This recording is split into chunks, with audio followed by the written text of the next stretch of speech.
This is Marcus Webb, broadcasting from WXRT in Chicago. Day 17 of the longest night. The sun still hasn't risen. The temperature outside is minus 43 degrees Fahrenheit and falling.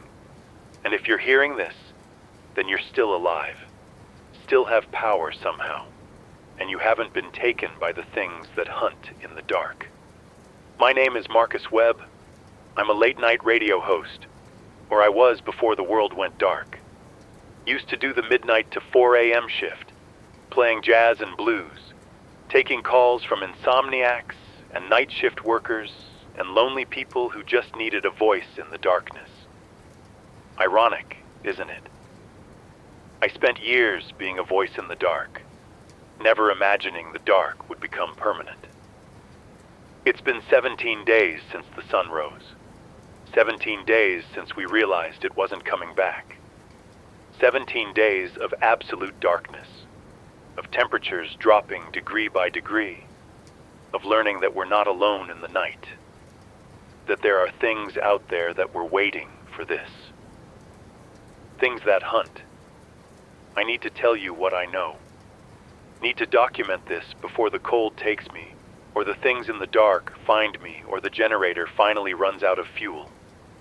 Need to explain what happened, so that if anyone survives this, if anyone finds these recordings someday when the sun finally returns, if it returns, they'll understand what humanity faced during the longest night. The last sunrise was November 23rd. I remember because it was the day after Thanksgiving. I'd spent Thanksgiving alone, microwaving a hungry man turkey dinner and watching football, because my ex-wife Jennifer had our daughter Emma for the holiday. Emma was 8 years old, loved drawing and Disney movies and asking questions I didn't know how to answer. Smart kid. Too smart sometimes. She'd ask things like, "Dad, why do people die?" Or, "What's at the edge of the universe?" And I'd have to admit I didn't know. That some questions don't have answers we can understand. Jennifer and I had split 2 years ago. Not dramatic, just the slow realization that we'd grown into different people. She was a lawyer, practical and organized, needed structure and plans. I was a radio DJ who worked nights, slept through days, lived in the moment. Eventually, she said she felt like a single parent, even when I was there. Said Emma needed stability I couldn't provide. Maybe she was right. We'd agreed on joint custody. I got Emma every other weekend and Wednesday nights. It was never enough time. Never enough conversations or bedtime stories or chances to be the father she deserved. But it was what we had. November 23rd, I dropped Emma back at Jennifer's house around 7 p.m. Emma had cried, said she wanted to stay with me longer, said Mommy's house was boring. I told her it was only 4 days until she'd see me again. Told her I'd take her to the zoo if the weather was nice. Told her I loved her more than anything. Jennifer had given me that look, the one that said I was making promises I might not keep. Said I was the fun parent because I didn't have to do the hard parts. The homework and the discipline and the day-to-day reality. Maybe she was right about that too. I'd gone home to my apartment in Wicker Park, slept through the day like I always did. Woke up at 10 p.m., made coffee, got to the station by 11:30 p.m. for my midnight show. The sun should have risen at 7:03 a.m. on November 23rd. I know because I checked later. Checked the astronomical tables, the sunrise, sunset schedules. Wanted to know exactly when it should have happened, so I could mark the moment everything changed. But I wasn't paying attention at 7:03 a.m. I was on air, playing Miles Davis, taking a call from a truck driver named Bill, who was hauling cargo across Indiana and wanted to hear some Coltrane. I played A Love Supreme for him. Talked about how Coltrane was searching for something divine in his music, how every note was a prayer. It stayed dark. I didn't notice at first. I was in the studio, no windows, just me and the equipment and the microphone. Time moves differently on night radio. Hours blur together. You mark time by songs played and calls taken, not by the position of the sun. My producer, Alexis Chen, noticed. She burst into the studio around 8:30 a.m., when I should have been wrapping up my shift. She was 32, had been producing overnight radio for 5 years, was better at the technical side than I'd ever be. Usually calm, not that morning. She said, "Marcus, the sun didn't rise." I thought she was joking, said something about it being too early for pranks, that I was too tired for games. She pulled out her phone, showed me video feeds from around the city, traffic cameras, security cameras, people's phones, all showing the same thing. Darkness, complete, absolute darkness. 7 a.m. had come and gone, 8 a.m., now 8:30 a.m., and it was still night. The streetlights were still on, the sky was still black, stars were still visible. Like time had frozen at 4 a.m. and refused to move forward. I went to the window. Our station was on the 5th floor of a building in the Loop, had a decent view of downtown. I looked out expecting to see dawn breaking, expecting Alexis's cameras to have been wrong somehow. But it was dark, completely dark. The kind of darkness that should only exist in the middle of the night. Buildings were lit up, cars had their headlights on, but the sky was black. No hint of dawn, no lightening of the horizon, just darkness that stretched as far as I could see. I checked the time on my phone. 8:37 a.m. The sun was more than an hour and a half late. We turned on the news feeds. Every channel, every station, every news source was reporting the same thing. The sun hadn't risen anywhere in North America. Dawn had come and gone on the East Coast, but the sun hadn't appeared. It was dark in New York, dark in Boston, dark in Miami and Atlanta and every city from Maine to Texas.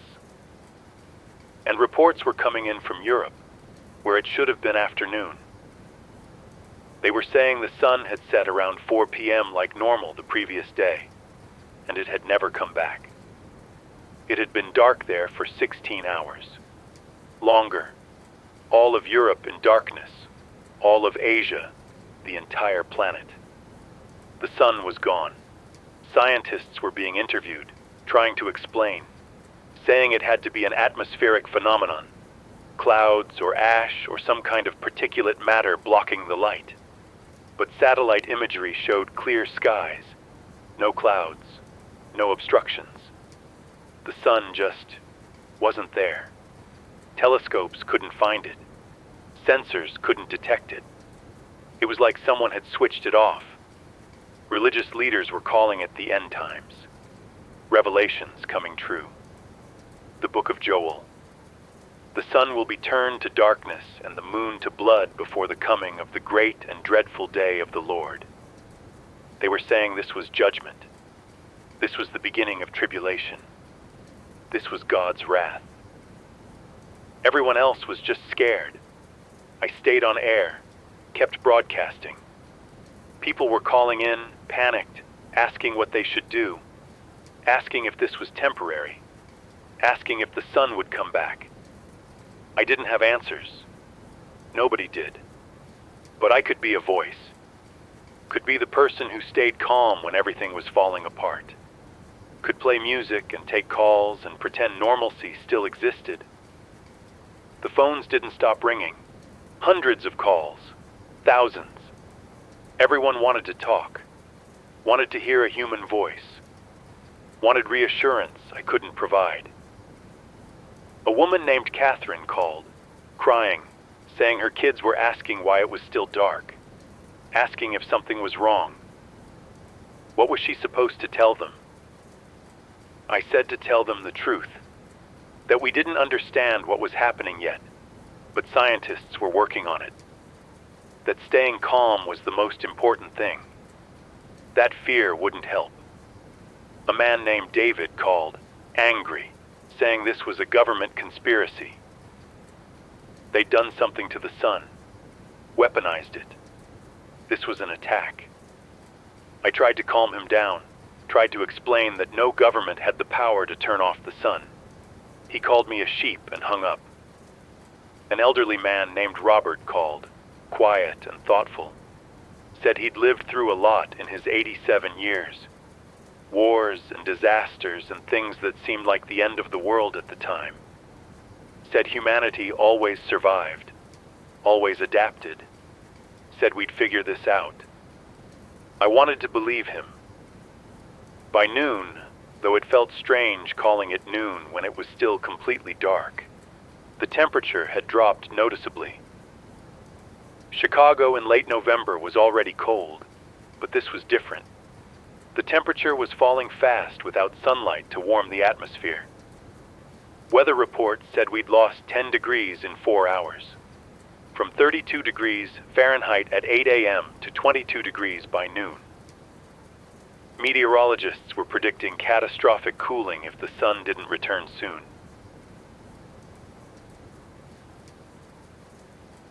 Without solar radiation, temperatures would plummet. Within days, we'd be experiencing winter conditions that would make Antarctica look warm. Within a week, major cities would be uninhabitable. Within 2 weeks, most plant life would die. Within a month, the oceans would start freezing. And they were right. The cooling happened faster than anyone predicted.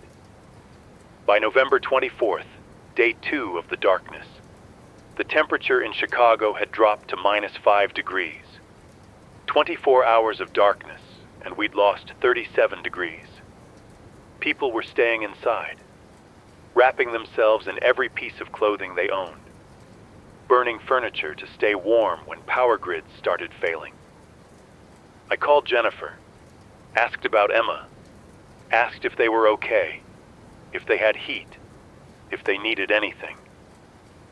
Jennifer said they were fine. They had a gas furnace that was still working. They'd stocked up on canned food and bottled water. They were prepared. I asked if I could come over, be with them, help keep Emma safe.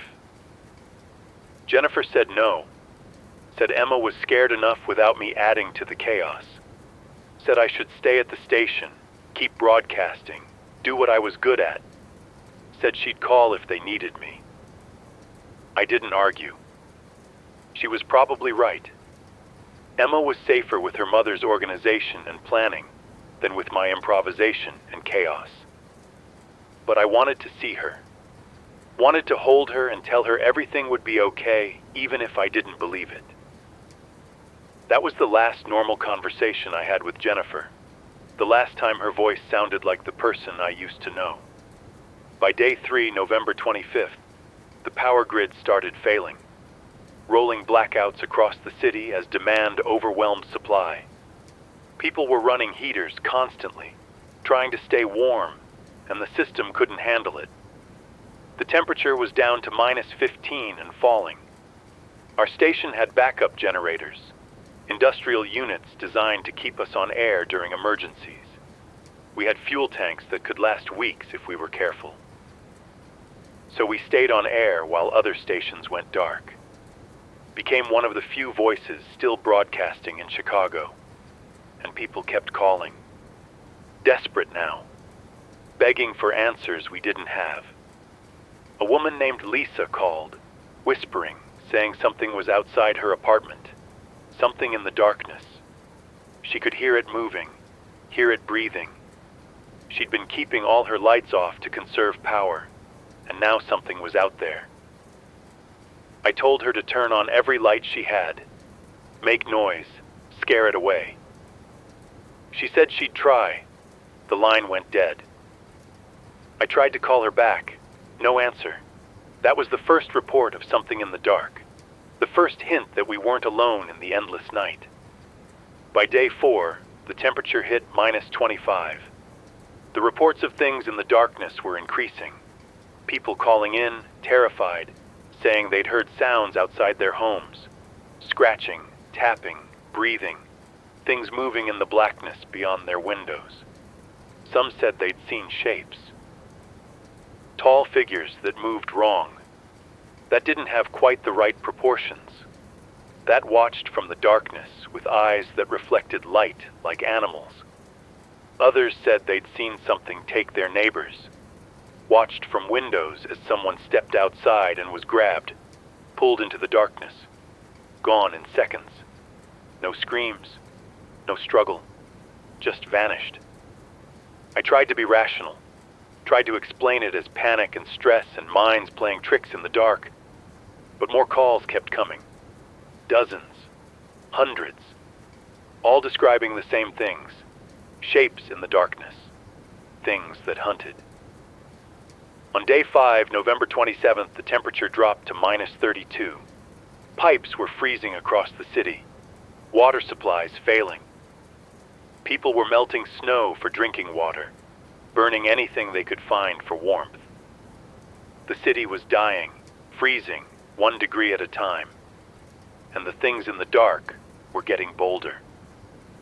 A police officer named Michael Torres called in. Said his unit had responded to reports of something attacking people in Pilsen. They'd driven out in their cruiser, lights blazing, ready to help. Found nothing. Just empty streets and darkness. Then something had attacked them, hit their car hard enough to flip it. Michael had climbed out, disoriented, and his partner Derek was gone. Just gone. He'd heard Derek screaming, dragged away into the darkness. Michael had fired his weapon blindly, emptied his magazine into the dark. Heard something shriek. Not human, not animal, something else. He'd run. Found shelter in an apartment building. Was calling from there, hiding, asking what the hell those things were. I didn't have an answer. Didn't know what to tell him except to stay inside, keep lights on, stay warm. He thanked me. Said he'd been listening to my show for years. Said it helped knowing someone was still out there broadcasting, still trying to keep normalcy alive. His call cut off mid-sentence. Never heard from him again.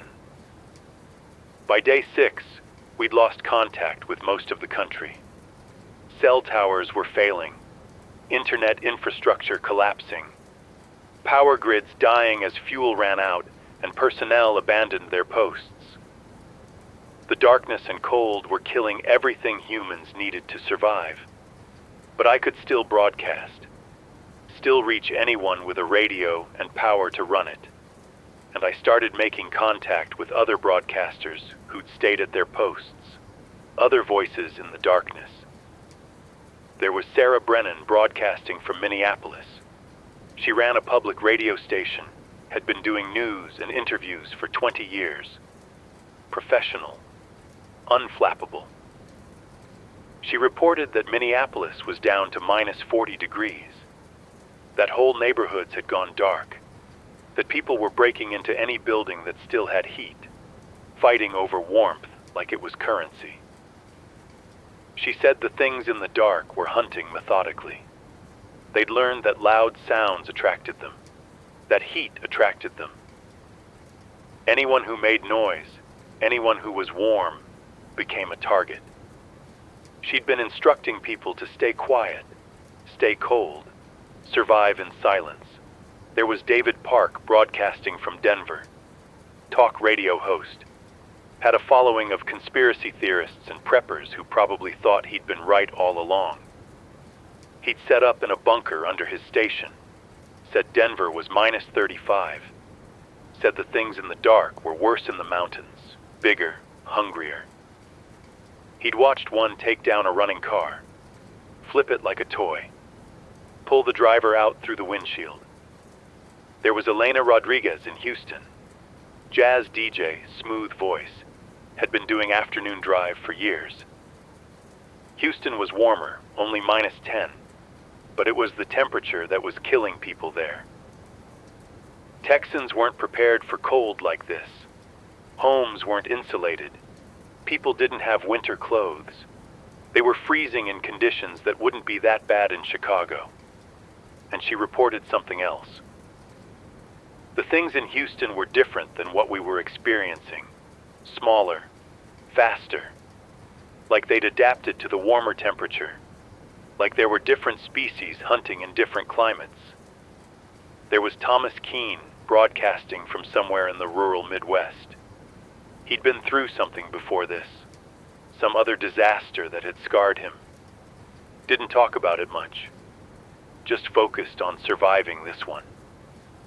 He had insights about the things in the dark that the rest of us didn't. Said they hunted by sound and heat. Said staying cold and quiet was survival. Said making noise was death. We formed a network. Shared information daily. Warned each other about what we were seeing. Tried to establish patterns, rules, ways to survive. We became each other's anchors. Proof that someone else was still out there. Still fighting. On day 7, November 29th, I made a mistake. A terrible, stupid mistake that I'll regret for whatever time I have left. I called Jennifer, wanted to check on Emma.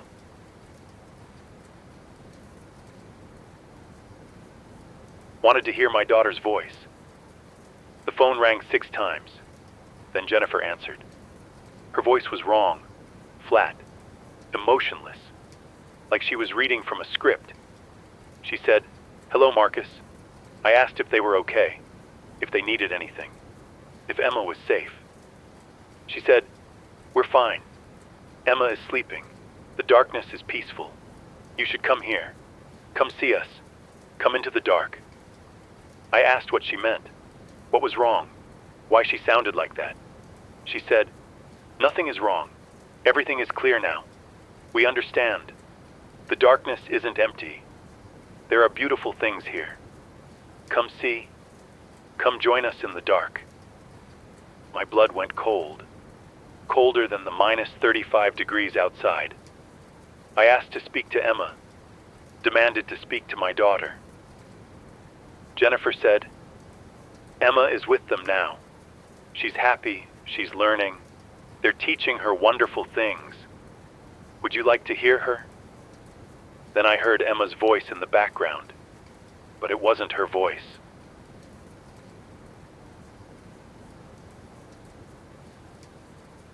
It was her words, her vocal patterns, but the tone was wrong, empty. She was saying, "Hi, Daddy. I love you. Come see me. Come into the dark." I screamed at Jennifer, asked what she'd done, what had happened to Emma, what had taken them. Jennifer laughed. Not a human laugh. Something else wearing her voice like a mask. She said, "They came for us. We welcomed them. They're beautiful, Marcus. So beautiful. And they're coming for you too. They're coming for everyone. Just open your door. Walk outside. Let them show you." I hung up, hands shaking, mind racing. Emma was gone. Jennifer was gone. Something had taken them, changed them, and I was too far away to help. Too isolated to do anything but listen to the voice of my daughter twisted into something else. I sat in the studio and cried for an hour. Just cried. Because what else could I do? Then I went back on air. Broadcast a warning. Told everyone listening that if someone you love starts calling you, asking you to come outside, don't listen. It's not them anymore. Something is using their voices, luring people out. Don't trust familiar voices in the dark. I got dozens of calls confirming it. People saying they'd heard loved ones calling to them. Parents, children, friends, all asking them to come outside. All promising beautiful things in the darkness. All lying. Whatever these things were, they were smart. Patient. They'd learned that humans respond to familiar voices, that will ignore danger for the people we love, and they were using that against us. By day 8, November 30th, The temperature hit -38. Chicago was a frozen wasteland. The lake was starting to ice over. Streets were empty. Cars abandoned. Any building without heat was a death trap. Our generator was running constantly now. We had maybe 10 days of fuel left if we were lucky. After that, we'd freeze. Or the things in the dark would find us. Whichever came first. I'd moved into the studio permanently, sleeping on a cot in the break room, eating canned food from the vending machines we'd broken into. Alexis was still with me, keeping the equipment running, making sure we stayed on air. We barely spoke. What was there to say? The calls were getting darker. People weren't asking for hope anymore. They were calling to say goodbye. To have one last conversation with a human being before they froze or went outside or gave up. A man named Richard called. 73 years old. Said his wife had died 2 days ago. Cold got her. He tried to keep her warm, but couldn't. He'd buried her in the frozen ground outside their house. Taken him all day to dig a grave in earth hard as concrete. Now he was alone. Out of food, out of fuel, out of reasons to keep trying. He said, "I'm going outside, going to be with her. Thank you for keeping me company these last few nights. Thank you for being a voice."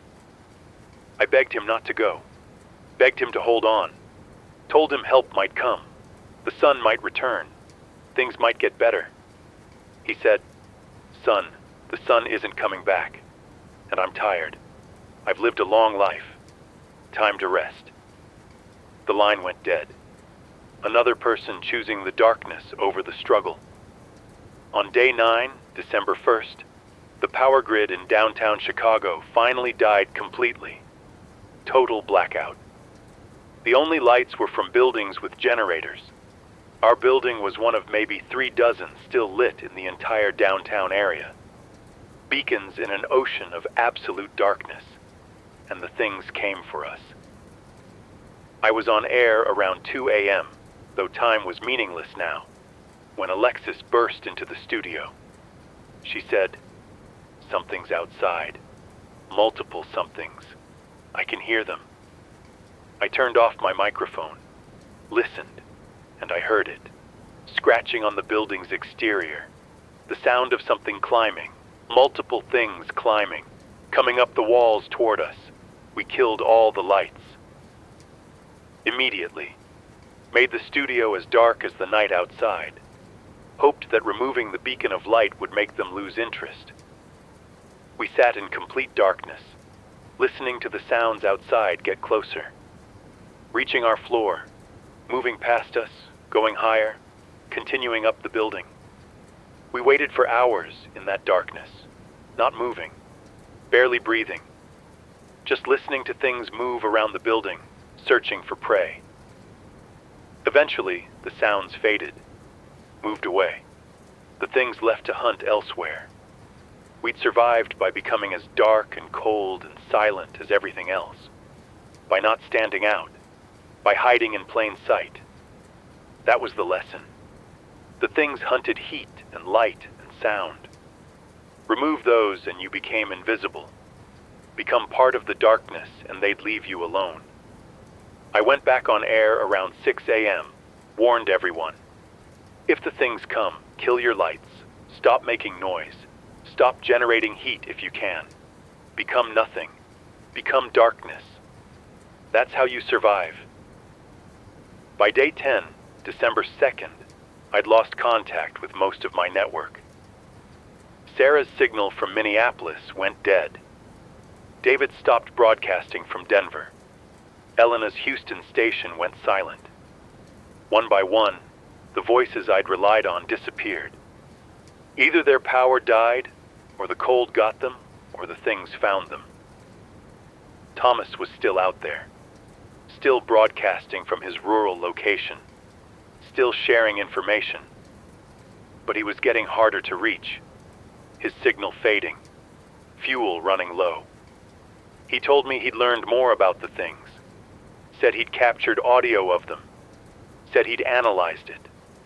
Said the sounds they made weren't random.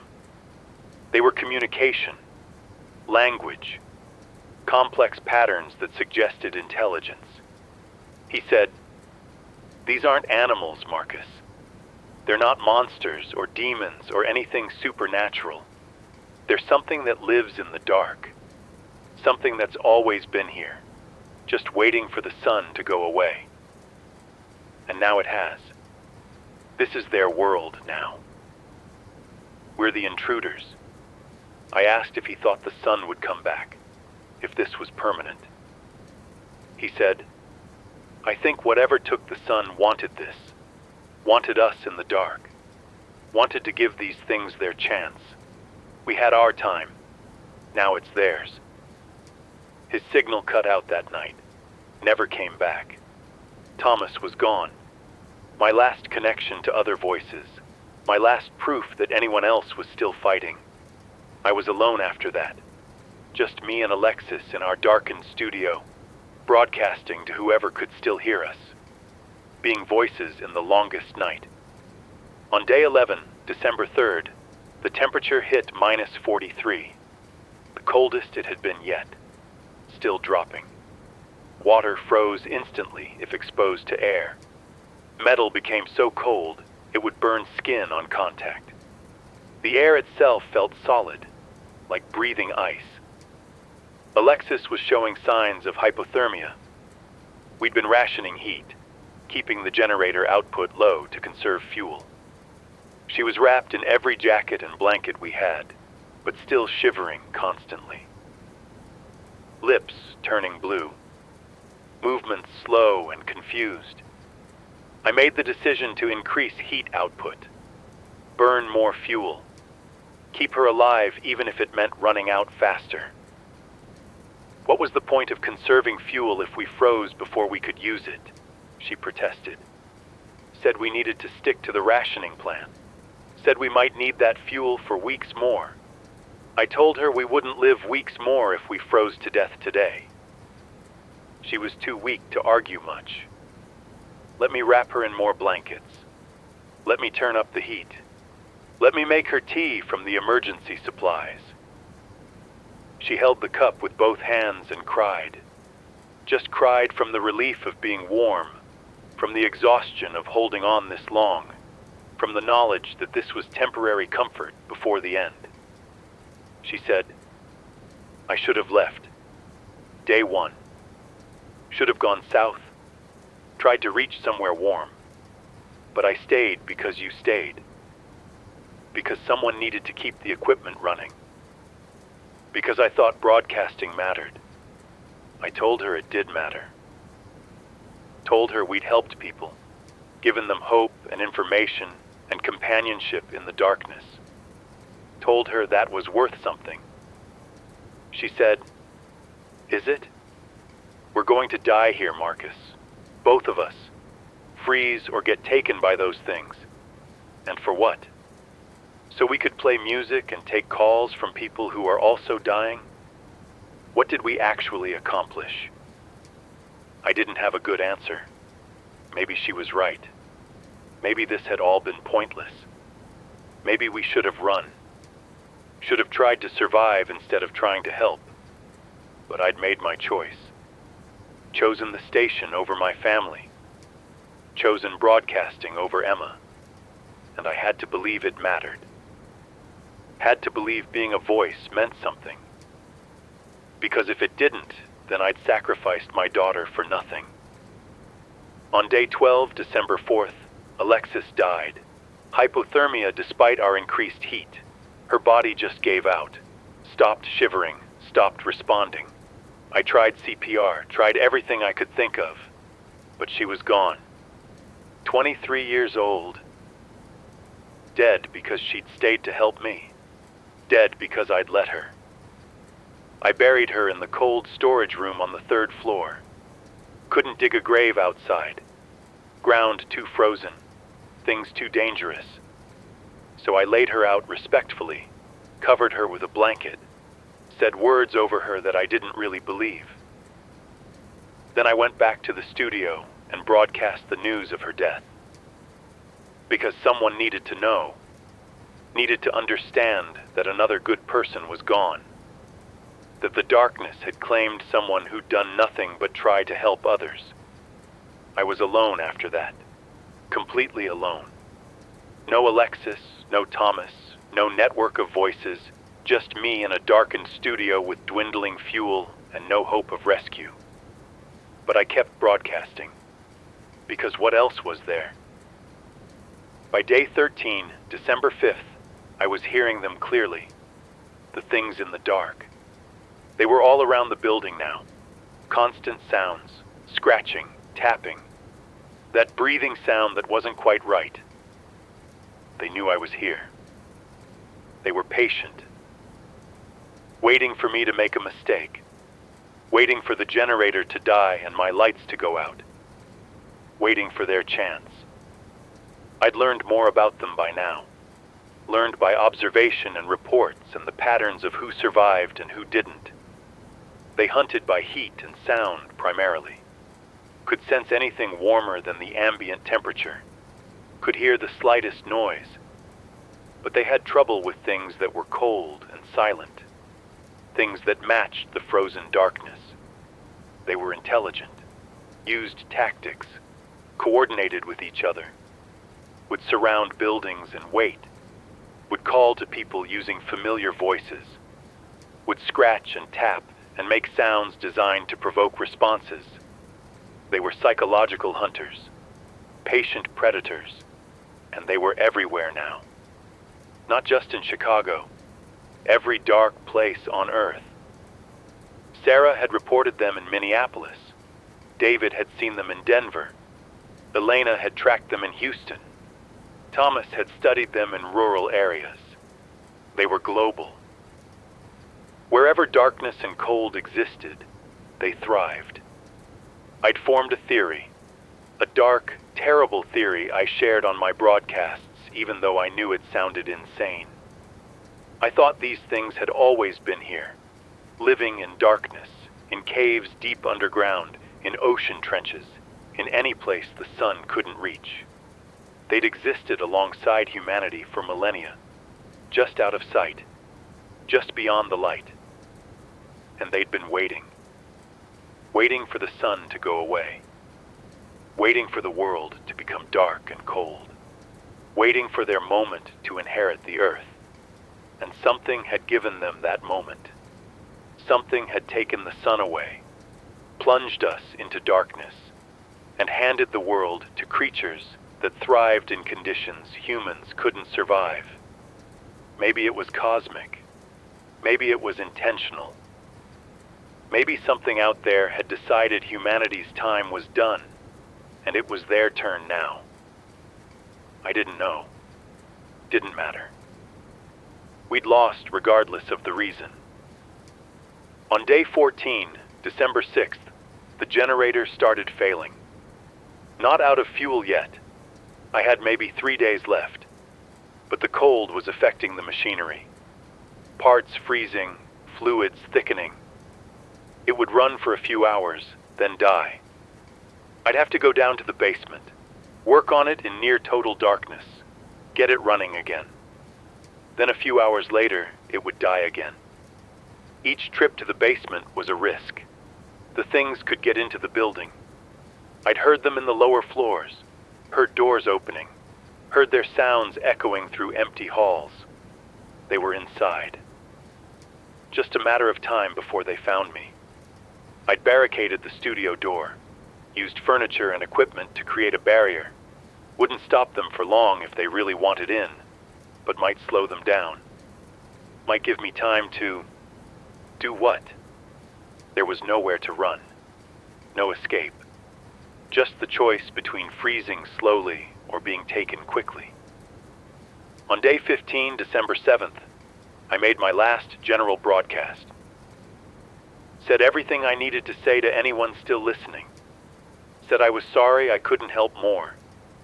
Sorry I didn't have better answers. Sorry the sun hadn't come back. I said, if you're hearing this, you've survived 15 days of the longest night. 15 days of darkness and cold and things hunting in the black. That makes you a survivor. That makes you stronger than most of humanity. But surviving isn't the same as winning. We've lost this world. Lost it to the dark and the cold and the things that live there. The sun isn't coming back. I don't know why it left or where it went, but it's gone. And we're going to die here. All of us. Frozen or taken or just giving up. That's our future. I said, but before you go, remember that we were more than our ending. Humanity created beautiful things. We loved and dreamed and reached for stars we couldn't touch. We built civilizations and art and music and meaning. We mattered. Whatever takes our place, whatever inherits this frozen darkness, I hope some echo of what we were remains. I hope they find our ruins and our recordings and understand that we were here, that we lived, that we tried. Then I played music. Every song I'd played over years of late-night radio. Miles Davis and John Coltrane and Billie Holiday and all the artists who'd made life more bearable. Every piece of beauty we'd created. Played them until I was too exhausted to continue. On day 16, December 8th, the generator died permanently. I tried to restart it. Went down to the basement with a flashlight. Tried everything I knew. But it was frozen solid. Parts had cracked from the cold. It wasn't running again without parts I didn't have and skills I didn't possess. I had battery power for maybe 6 more hours of broadcasting. After that, silence. I sat in the dark studio and made my final recording. This one. The one you're hearing now. Because I needed to document everything.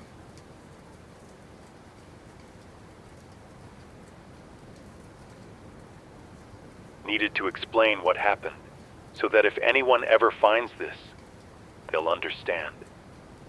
The sun disappeared on November 23rd. We don't know why. We don't know how. It just went away and never came back. The darkness brought cold. Temperatures dropped to levels humans couldn't survive without artificial heat, and the darkness brought them. Things that had been waiting in the deep places, in caves and trenches and shadows. Things that hunt by heat and sound. Things that were always here, just beyond our light. We called them hunters, called them monsters, called them demons. But they're just another form of life, another species adapted to conditions we can't tolerate. And when the world became dark and cold, it became theirs. We're the ones who don't belong anymore. I don't know if anyone will hear this. Don't know if anyone survived to listen. But I needed to say it anyway. Needed to be a voice until the very end. My daughter Emma is gone. Taken or changed or dead.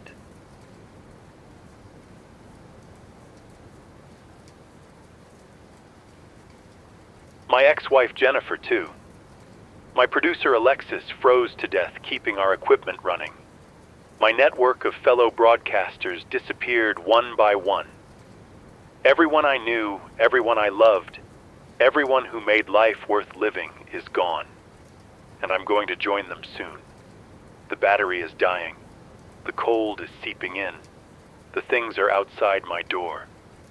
I can hear them scratching, hear them calling to me in Emma's voice, asking me to come out, promising me beautiful things in the darkness. I'm not going outside, not willingly. But I'm not going to freeze either. I'm going to make noise. I'm going to turn on every light that still works when the battery dies. I'm going to scream and bang on walls and do everything I can to attract them. I'm going to make them work for it. Make them remember that humans were here, and we didn't go quietly. My name is Marcus Webb. I was a late-night radio DJ in Chicago. I played jazz and blues and took calls from lonely people who needed a voice in the darkness. And I became a voice in the longest night, the darkness that took the world. If you're hearing this, then somehow my recording survived. Somehow you found it after the darkness moved on, if it ever does. You're listening to the voice of someone from before, from when there was still light and warmth and hope. I hope you learned from our ending. I hope you found a way to survive what we couldn't. I hope the sun came back for you, even though it didn't for us. And if the darkness is still there, if you're listening to this in the endless night, then I'm sorry. Sorry we couldn't stop it. Sorry we couldn't save you. Sorry that the longest night became permanent. The battery is almost dead, maybe 5 more minutes. The cold is painful now. Can't feel my fingers. Can't stop shivering. The things are getting louder outside my door. They know the end is coming. They're patient. They've waited this long. They can wait a few more minutes. I'm thinking about Emma. About the last time I saw her, when she cried and said she didn't want to leave. About how I promised I'd see her in 4 days. About how I lied. I'm sorry, Emma. I'm sorry I wasn't there. I'm sorry I chose the station over you. I'm sorry for everything. To Jennifer, I'm sorry I wasn't the husband you needed. Sorry I wasn't stable or reliable or present. But thank you for Emma. Thank you for 8 years of being her father. That was the best part of my life. To Alexis, thank you for staying. Thank you for being brave. Thank you for making the ending bearable. I'm sorry I got you killed. To everyone who listened over the years, thank you for letting me into your nights. Thank you for the calls and the stories and the shared moments. You made my life meaningful. The lights just flickered. Battery's almost gone. This is it. This is the end. The things are at my door now. I can hear them breathing. That wet, wrong sound. They're whispering. Using voices of people I knew. Saying my name. Saying Emma's name. Saying, come out, come see, come join us in the dark. I'm not coming. You'll have to break down the door. You'll have to take me by force. I'm not going quietly. The longest night took everything. Took the sun and the warmth and everyone I loved. But it didn't take my voice. I screamed into the darkness until the very end. I was a light in the endless night, even if that light was just my words. Remember us. Remember that humanity existed. Remember that we loved and created and fought even when we knew we'd lose. Remember that we were here. The darkness isn't empty. There are things in it. Things that hunt and kill and take. Things that inherited the world when the sun went away. But we were here first. We mattered first. We loved first. The battery's dying. The cold is too much. The things are breaking through the door. This is Marcus Webb, broadcasting from Chicago during the longest night. The sun is gone. The cold is here. The things in the dark have won. But we existed. We mattered. We were beautiful once. Remember, we were here. We mattered. We loved.